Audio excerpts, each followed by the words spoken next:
Hey everyone, this is George Couros, and welcome back to another monthly best of from the Innovator's Mindset podcast. Now, if you're watching this on YouTube, you notice that this is not typically the way I open. Don't do any vertical screens usually in front of my camera, but I just thought this is authentic. This is something I'm doing. I got to get this done today. Why not do it after a long run?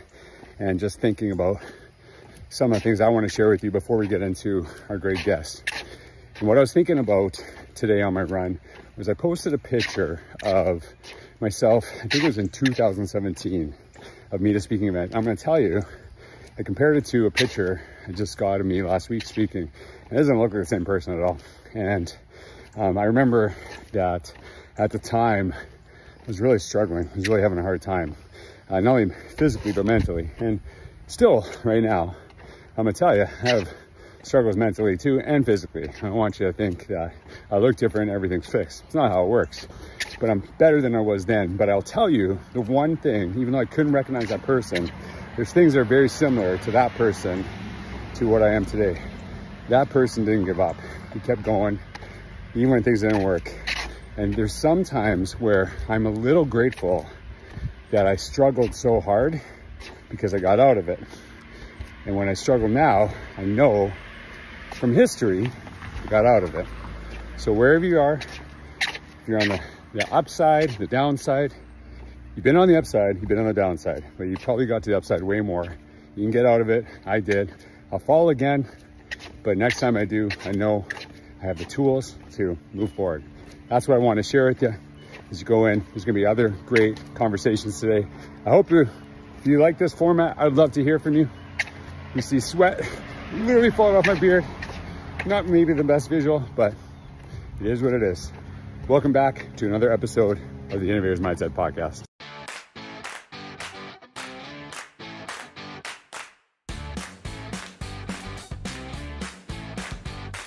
There's a difference between like memorization and deep understanding. And so are we actually focusing on kids and our students and ourselves to actually get that? And whether it's AI, whatever technologies are coming your way, those are really important skills and something that we have to continuously develop. And as long as you kind of focus that, whatever comes your way, I think you'll be fine. So last thing I'll ask you as you go, the registration's still open, and I feel really blessed to come here because a lot of the thinking that's happening, with RTI, with the summit, what do you think would be like, how would this be like a successful event to you? I feel some onus on this because, I'm going to be there speaking. So like, if this, like, that we knocked it out of the park, what does that look like to you? My broader role at RTI is the director of our peer learning networks. And so the Early College Network is one of those networks that we facilitate. And when I think about big convenings like this, a lot of times it's a lot of inspiration, but maybe it falls short on a couple other things. And right. I like to think about kind of a three-pronged kind of successful big convening where people come away really empowered to make a difference. And it's inspiration, education, and celebration. So I really hope that we come away feeling inspired by your words. Yeah. I hope we come away educated, having learned something from you, and also that we've really created space for everyone to learn from each other. And then just to celebrate. I mean, people are doing, and these educators are doing such hard work right now, such important work.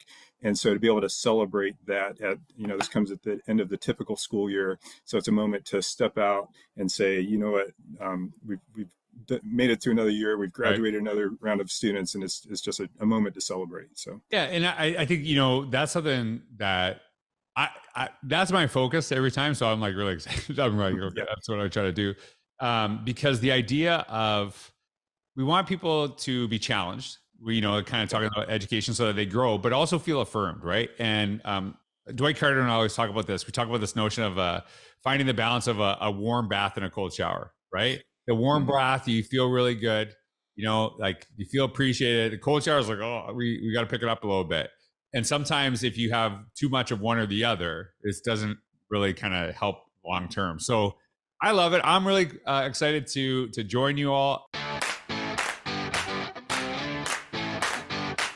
My favorite compliment is this one. That was actually pretty good. Because right? they're shy. When they throw actually in there, because it was like Mhm. my expert, you know, it's awesome to go into places where the expectations are super low, right? Like you only go up. Yes, So like, how do you ensure that's a meaningful and relevant professional learning experience? absolutely. So I think, my answer to that would kind of be twofold. So as we all know, and this is true for every career, there's always going to be professional learning that has to take place because it's a mandate or because it's a Yeah. requirement, or because we've adopted a new curriculum, or there's something coming down that we don't have a choice but to provide, some professional learning on that. And I have found, at least in my experience, that being super transparent about that as the leader in the room or as the one delivering the professional learning opportunity actually does help create a more accepting and relaxed environment. So I think it's sometimes a little bit dangerous to expect that every single person who's sitting there is glad to be there. I think there are so many other things going on in the world and in personal lives, and children and families and other interests that really do often kind of take over when we are expected to be sitting in a room learning about a new state mandate or learning about something else that's coming to the district that we have to find time to train people on. And especially in a school district, and acknowledging that my only experience is working in school districts, but teachers have the hardest job and they always need time in their classrooms. And so how do we balance delivering those things that are required and providing professional learning and growth opportunities with being respectful of the fact that they have lots and lots to do and they need time in their classroom? So I think my first response there would be acknowledging that and saying, like, I understand as the one standing here that you have 100 other things on your mind, but let's really try to refocus right now and focus on this because it's going to help in the long run, and really setting the stage and the expectation for why we're doing this and why is this important and how will this impact you when you return to your classroom. On the flip side of that, I think we do a great job here in Barrington of two specific things when it comes to professional learning. And the first is gathering feedback from staff on what exactly they want to learn about. And the second is offering professional learning opportunities to staff that they have the choice to attend. And we use our own staff. We have just an amazing amount of staff in this district who have so much to offer. So we run something called Summer University, and different opportunities throughout the school year as well, where our own staff is teaching a variety of courses, and staff then have the choice to attend. So nothing that we do over the summer is required. And just in the last 3 weeks, I have processed over 2,000 registrations for professional learning opportunities happening over the summer. And I think that really speaks to the dedication of staff and to the fact that our district does do a very good job of putting together opportunities that are exciting, that are relevant, and that staff really feels is important, to their own professional growth. And they then, as a result, take that opportunity to participate because they have choice. And I think choice and acknowledging the schedules of everyone, but also putting some of that professional learning at the forefront because it is important, creates a really nice balance. That is so important, is that people see the relevancy in what they're doing and they have some options to do that. And obviously, if they didn't feel you're meeting their needs and there's choice to it, then they wouldn't show up, right? So you're obviously doing an amazing job. The one thing that you said, and this is something I did as an administrator, and it was really, really helpful. We would have, I think, in my district at the time, it was 10 professional learning days, where we had our staff. I think it was like once a month, during the months that we were, teaching in school and kids were there. And I knew before I came there that those days were fully about professional learning. Like it was like you're going to have PD the entire day. This is what's happening. And I knew as a teacher, I wanted some time in my classroom to like prep stuff. And, like it's pretty rare to do this. So I just said to my staff, I said, look, here's what I hope to do. And you tell me if we're okay with this. And like, let's see if we can come to an agreement. I do have to, there are some things we have to do. There are some, and we want to grow as a staff. So what I'm asking you is that can we do this where we are fully immersed in the morning in the professional learning? Like you have your full attention, you're totally engaged in this. And if you do that, then the afternoon is yours to do whatever you need to do. Mhm. And they were like, yep.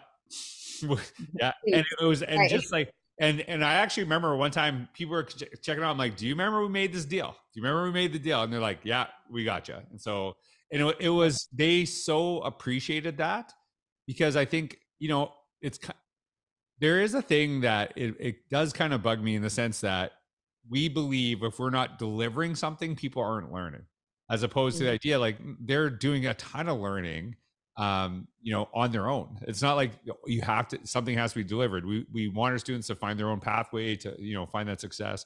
And so do we create those opportunities where, we create in, and I know this, I'm all about collaboration. I think it's really important, but I do think you need some time on your own.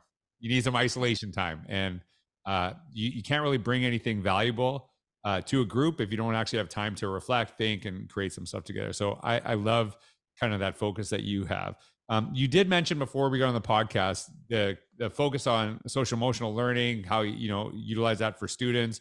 Talking about that for your professional learning days. I know this is like I'm putting you on the spot. You shared something really, and I was like, oh, I wish we recorded that. So all I need you to do is say exactly what you said before we recorded. I will try. And I wrote it all down. So if you did anything, no, Okay. I'm teasing. Perfect. But it was like, it was so powerful what you said. And that was really, really important to share. Sure. So, I know I mentioned, the areas that I oversee in the district, but I do feel, especially, with you joining our district in June and, really thinking through just, the abilities of our students and intelligence and talents and all of those pieces, it has really made me think a lot about the areas that I work closely in here, and three specific areas of social emotional learning and professional learning and professional growth, and then also our extended learners that we are looking to really, tap into abilities and all of those pieces. And while I oversee extended learning, it is an important piece of my role and the role of everyone in the district to tap into that for every student that is in this district, not just our extended learners, of course. And so for me, I'm really thinking a lot about, how do we address the abilities and intelligence and talents and all of those pieces for every single learner here in Barrington, while making sure that we are providing quality professional learning and development for our staff and our families. And how do we meet the social emotional needs and make sure that that is also a really key component to healthy kids. Mm-hmm. And sometimes I think the academic push is a little bit outweighed at times, just nationally, as a nationwide thing, over the social emotional needs of students, adults, I think everybody. And so for me, I think we are really trying to look at the whole child. And if we can really address, the social emotional health, as well as providing staff with those professional learning and growth opportunities, then how does that help us really tap into, our learners and making sure we're providing, personalized experiences for kids and really looking at what is best for this particular student. And what I did yesterday with another student may not work for this student.